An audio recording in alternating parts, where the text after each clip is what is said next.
नमस्कार। कभी सोचा है कि कुछ तारीखें सिर्फ कैलेंडर के पन्ने नहीं होती, वो तो अपने आप में पूरी कहानी होती हैं।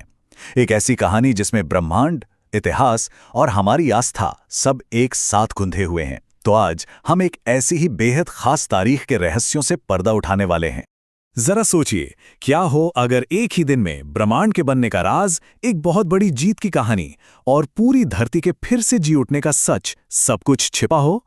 चलिए मिलकर इस अनोखे दिन की एक एक परत को खोलते हैं और देखते हैं कि इसके पीछे क्या छिपा है।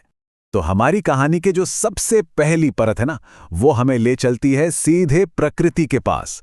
यहां हम देखेंगे कि कैसे आसमान के सितारे और बदलता हुआ मौसम दोनों मिलकर इस दिन की नींव रखते हैं, बिल्कुल सटीक तालमेल के साथ। अच्छा, तो इस दिन का जो औपचारिक नाम है वो है चैत्र शुक्ल प्रतिपदा। सीधे शब्दों में कहें तो ये हिंदू लूनर कैलेंडर यानी विक्रम संवत का पहला दिन है। लेकिन बात सिर्फ कैलेंडर बदलने की नहीं है, असल कहानी तो इससे कहीं ज्यादा गहरी है, जिसका सीधा ताल्लुक एस्ट्रोनॉमी यानी खगोल विज्ञान से है। इसका राज छिपा है सूर्य सिद्धांत जैसे हमारे प्राचीन ग्रंथों में। देखिए, ये वो समय होता है जिसे वसंत विषुवत स्प्रिंग इक्विनिक्स कहते हैं। मतलब एक ऐसा पॉइंट जब दिन और रात की लंबाई लगभग बराबर हो जाती है, एक परफेक्ट बैलेंस। और बस इसी पॉइंट के बाद से दिन लंबे होने शुरू हो जाते हैं और रातें छोटी। और आसमान में होने वाली ये घटना धरती पर एक नए जीवन का ऐलान करती है। ये वसंत के आने का संकेत है। आप कह सकते हैं कि प्रकृति अपनी लंबी नींद से जाग रही है। हर तरफ नई पत्तियां, नए फूल, सब कुछ मानो फिर से जी उठता है। ये धरती का अपना एक रेनेसा है। तो ये थी हमारी पहली परत, प्रकृति का नया साल। चलिए अब प्रकृति से निकलकर इंसानों की दुनिया में आते हैं, यानी इतिहास में। क्योंकि इस दिन की कहानी में एक बहुत ही जरूरी ऐतिहासिक मोड़ भी छिपा हुआ है। ये सिर्फ मौसम का बदलना नहीं था, ये एक पूरे युग का बदलना था।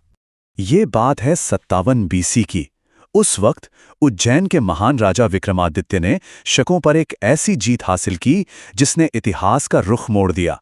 ये कोई आम लड़ाई नहीं थी, ये एक जालिम हुकूमत का अंत था और एक नए इंसाफ से भरे युग की शुरुआत थी।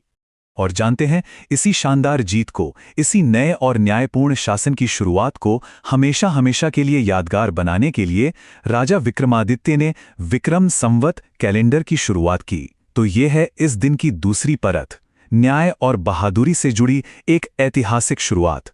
ठीक है, तो हमने प्रकृति को देख लिया, इतिहास को भी समझ लिया।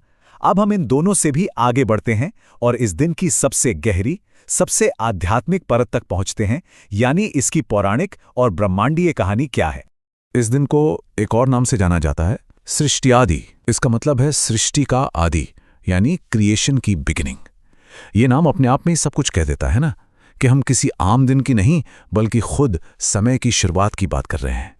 हमारे ब्रह्म पुराण में लिखा है कि ठीक इसी दिन सूर्योदय के समय भगवान ब्रह्मा ने इस पूरे ब्रह्मांड को बनाना शुरू किया था। उन्होंने ही साल, महीने और दिन के इस चक्र को गति दी जो आज तक चल रहा है। तो सोचिए, ये सिर्फ एक नए साल का पहला दिन नहीं बल्कि खुद समय का पहला दिन है। और रुकिए, कहानी यहीं खत्म नहीं होती। एक और बहुत बड़ी घटना इसी दिन से जुड़ी है।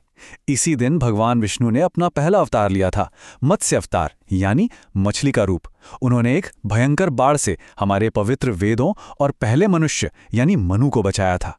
तो ये दिन एक तरह से एक कॉस्मिक रेस्क्यू और एक नई शुरुआत का भी प्रतीक है। तो हमने 3 अलग अलग धागे देखे, एक प्रकृति का, एक इतिहास का और एक पौराणिक कथाओं का। अब चलिए देखते हैं कि ये तीनों धागे मिलकर कैसे एक ऐसे जीवंत त्योहार की शक्ल लेते हैं जिसे हम आज भी मनाते हैं। देखिए, ये कोई एक दिन का त्योहार नहीं है, बल्कि ये तो शुरुआत है चैत्र नवरात्रि की, देवी दुर्गा की उपासना की वो 9 रातें। और इस पूरे उत्सव का समापन होता है 9वें दिन रामनवमी के साथ, यानी भगवान राम के जन्मदिन पर, जो अपने आप में धर्म की अधर्म पर जीत का एक और बहुत बड़ा प्रतीक है। तो इस तरह एक ही तारीख पर सब कुछ आकर मिल जाता है। प्रकृति का वो परफेक्ट बैलेंस, इतिहास की वो महान जीत, ब्रह्मांड की वो दिव्य शुरुआत और एक इतने बड़े आध्यात्मिक उत्सव का आगाज। ये सारी परतें जब एक साथ मिलती हैं तो इस दिन को सच में असाधारण बना देती हैं। और आखिर में ये सब हमें एक बहुत गहरे सवाल पर लाकर छोड़ देता है कि जब कैलेंडर की सिर्फ एक तारीख अपने अंदर विज्ञान, इतिहास और आस्था की इतनी सारी कहानियां को समेट सकती है, तो ये हमें क्या सिखाती है? शायद यही कि समय सिर्फ गुजरते हुए पल नहीं है, बल्कि ये मतलब और मकसद से भरी एक यात्रा है। इस पर सोचिएगा ज़रूर।